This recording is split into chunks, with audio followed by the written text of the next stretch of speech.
I'm going to share the YouTube analytics of a video with 1.7 million views, as well as the analytics of some of my most popular uploads. So here's the first video. It's this CapCut video editing tutorial I made. Let's open up the analytics. So this is since published, which is October 5th, 2020 to January 15th, 2022. In that time period, it's gotten 1.7 million views, 48,000 watch hours, 17,000 subscribers, and over $5,000 in revenue. And it's still a pretty active video. As you can see, in the last 48 hours, 4,956 views, and it's all basically coming from YouTube search here, with 84.9 being the traffic source there. Here's what the audience retention graph looks like on a video with 1 million views. As you can see, it's not the greatest. You know, a minute in, 56%, and then it kind of just starts dropping here. About like at the 5-minute mark, there's only 15% of people here. Those people pretty much stick around, and then it really drops off. So not a crazy audience retention graph. It's not 80% or anything like that. Pretty standard from what I've seen on my channel. Nothing spectacular there. On the reach side, we have 14.5 million impressions and an actual click-through rate of 9.2%. Now, when it was originally uploaded, it had a pretty good click-through rate. You can see 11% here, 10, 10 still, and then it drops down and stays pretty low and doesn't really go over 10 ever again. And that's probably because Justin Brown came out with a CapCut tutorial and is now ranking on the top of the page instead of me. You ruined my #1 video, Justin. I hope you're happy. But still, 9.2% click-through rate, still pretty high. Normally 5 to 10% for a click-through rate is normal, so I am very happy with that. We already talked about traffic sources being YouTube search, being the most part. Also, Google search for external is pretty high, being 7.2% of your total traffic. And this is just some of the traffic sources here, like what people put into the search bar, stuff like that. And then on the revenue side, we have a playback CPM of $5.56. Really, I was making about $3 per 1,000 views, which is why I'm right now at $5,153 for this video. All right, so up next is my How to Add Music in CapCut 2021 tutorial.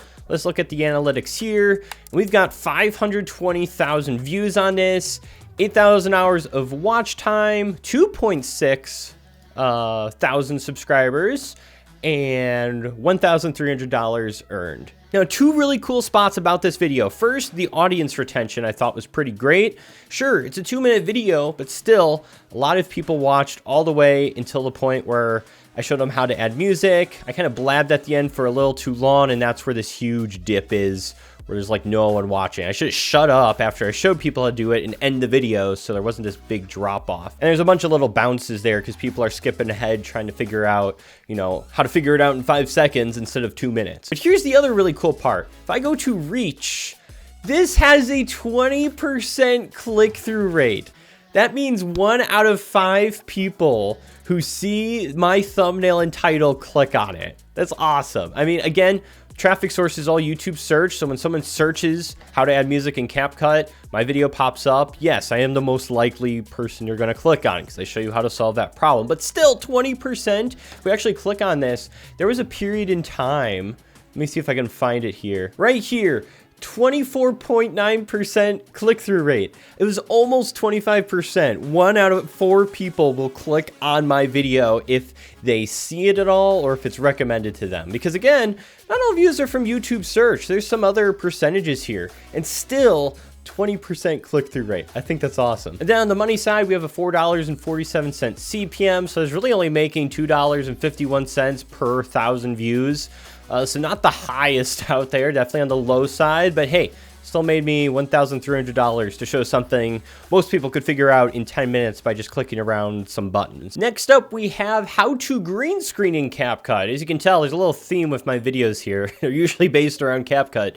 Here, 413,000 views, 8,000 hours watch time, 2,000 subscribers from this one, and again, $1,300 from this video. Now, audience retention is actually kind of interesting because, again, we've seen all these bumps here of people skipping through, but we have this huge jump here, and I did the same thing in this video.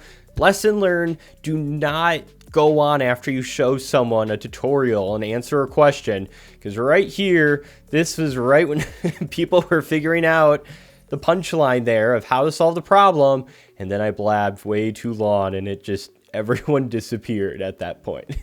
Reach on this one, 2.8 million impressions, 11.6% click-through rate. Here we go, highest click-through rate I've seen yet, 27.3. And this was just Saturday, January 15th. I think that's literally today. Yeah, today, as of today, 27% click-through rate, ridiculous. It might change later on throughout the day, but that's pretty cool. But yeah, overall, it's been like above 10%. You know, showing off Baby Yoda there in the thumbnail, I guess, really helped, but doing really well there. And then I already brought it up, 2,000 subscribers. Again, very simple tutorial. Got me 2,000 subscribers. Anyone could go and make a simple tutorial like this on either an app or anything like that, and you could easily get, you know, past 1,000 subscribers and get monetized just by some simple tutorials. And then revenue here, $5.39 CPM, $3.29 RPM. You can see it kind of changes depending who's, I guess, watching, because that's how, you know, how much the advertiser's paying affects how much you get paid. But hey, I'm not upset about $1,300 for a simple tutorial. All right, so let's go to this InShot video editor tutorial. This is the first video that really took off for me. Like at this point, I probably only had like 2,000, 3,000 subscribers, and this video really carried me forward with my channel. 596,000 views, 19,000 hours of watch time, 3.8 thousand subscribers, and $1,994.67. If we go down to the audience retention, this one actually stayed pretty flat. It's only slowly curved down. I think this is probably the better audience retention out of all the longer tutorials that wasn't a quick green screen or how to add music. So I think that's pretty nice. And what's crazier is this is the start of a video. I don't even show my face in this video at all. So faceless video, just a voiceover of me talking about this video editing app. And even though I didn't show my face other than the thumbnail up there, it still got, you know, over 500,000 views. That's pretty awesome. There's some evidence for you that you don't have to show your face on YouTube if you're afraid to. You can still make videos, you can still make tutorials, and still get a lot of views and monetized, enough subscribers to be monetized and start making revenue from that. Impressions wise, 5.3 million and 8.5% click-through rate. It was higher back in the day. Again, probably because I haven't changed this thumbnail and title. No one's gonna click on a video that's from 2020. They wanna click on a tutorial from 2022. I actually have an updated tutorial out there, so that's probably why this one really doesn't perform that well. But even still, yeah, 48 hours, it's still getting 500 views every 48 hours. So definitely still doing something. A lot of YouTube search, external, someone might have it, I guess, linked on their website, potentially, maybe. And one other thing on the subject of audience retention, even though this isn't the greatest audience retention, you might be thinking like, what, I thought I have to get like an 80% because I have to compete with Mr. Beast, and that's where my audience retention actually needs to be. But the reality is you're only competing with the people who are also in that topic of solving that certain problem. So how to edit with an InShot. If someone else's video drops faster than mine in audience retention and doesn't satisfy the viewer as well as mine does, then my video is just going to be on top regardless of even if that is poor audience retention. So you really only need to make a better video than the videos that exist out there to solve that problem. As long as you do that and you have the better thumbnail, the better title, and just get to solving the problem, that's ultimately what's going to keep people till the end, is when you start solving and adding value, your video is going to rank on top. This video actually took the first place spot in less than 2 weeks for InShot tutorial when it came out, which is pretty awesome. Down the revenue side, $6.81 CPM, $3.35 RPM. Speaking again of audience retention, I've got to go.